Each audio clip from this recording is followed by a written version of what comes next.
My name is Burke Hedges, author of the best-selling book, The Parable of the Pipeline. I open my book with a story about Pablo and Bruno, who take two very different paths in their quest for financial independence. What you're about to see is the delightful animated story of their adventure. So, sit back, relax, and enjoy the life-changing lessons in The Parable of the Pipeline.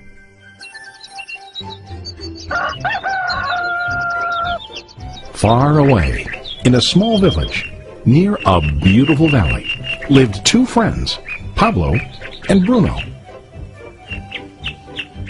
They were both young and dreamed of a better life for themselves.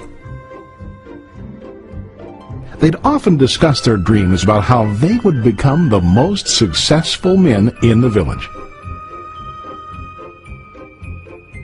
They weren't afraid of hard work, and they searched for opportunities to help realize their goals and achieve their dreams. One day, an opportunity presented itself.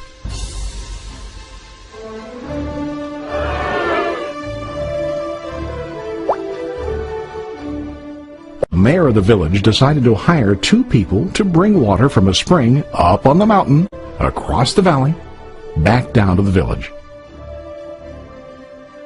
They were to be paid based on the amount of water delivered to the village. Bruno and Pablo enthusiastically got to work. Every day, from morning till evening, they carried buckets to and from the spring. They worked hard, carrying water to the village. In the evening, they'd return home with their day's wages.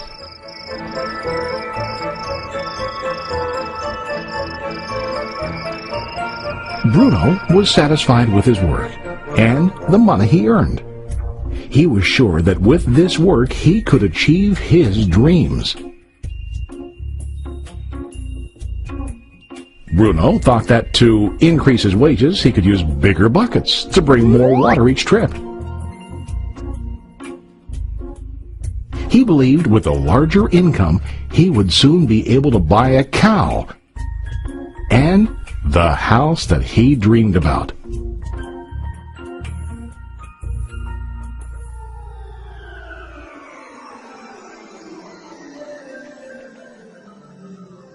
Now Pablo was not satisfied. At the end of the day, his back and hands ached, and he was exhausted. He was looking for an easier way to earn more. One day an idea occurred to Pablo. He imagined building a pipeline to deliver the water from the mountain spring to the village. With this pipeline, he could get more water to the village without carrying buckets back and forth from the spring to the village. Soon, he got very excited about his idea and began to plan. Pablo, of course, shared his idea with his friend Bruno and asked him to join with him to work on and help build the pipeline. Bruno thought the idea was crazy. All Bruno could think about was what his money could buy today and how to get it quicker. He felt that building a pipeline would slow him down and delay him in achieving his goals.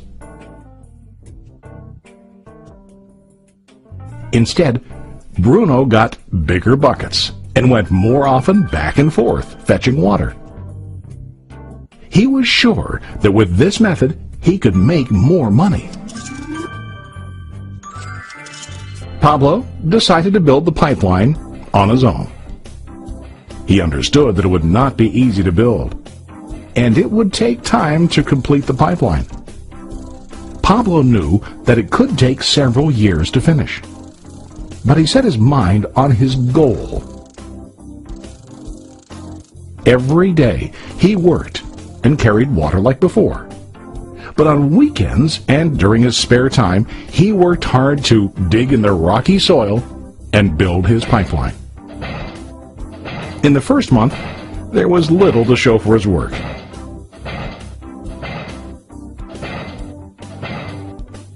Bruno and the villagers laughed and teased him. They called him Pablo the Pipeline Man. During this time, Bruno's income doubled. He already bought a cow and a bigger house. His lifestyle changed. He now spent time after work in the bar, enjoying his hard-earned wages from delivering water.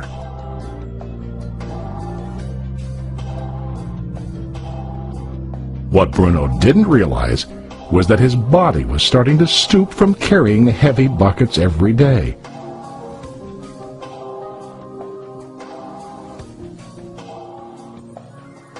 His face looked worn and his body tired. Soon, he began to carry less and less water due to the wear and tear on his body.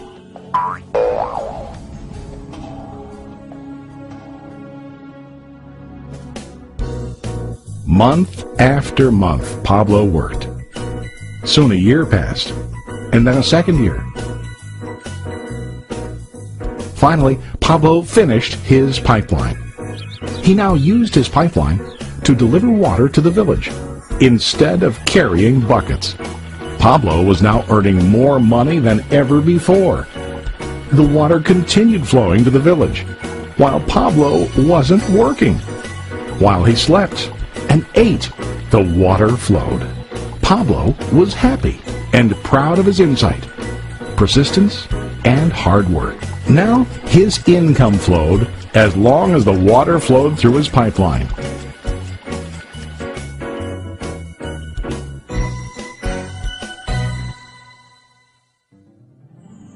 The story of Bruno and Pablo is a reflection of life. Their jobs symbolize what most people do to earn money. Bruno gets his money using buckets.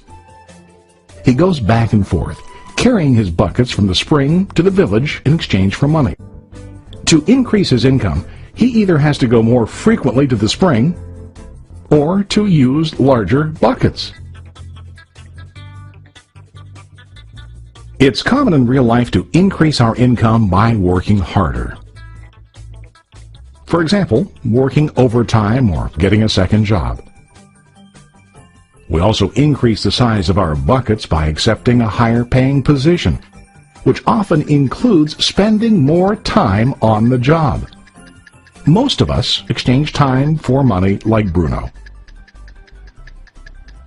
We know that every person has only 24 hours in the day and that it's not possible to use all our time to work. The most difficult time comes when we can no longer exchange time for money due to age, health, or other reasons. Then, our income stops. Now let's review what Pablo did.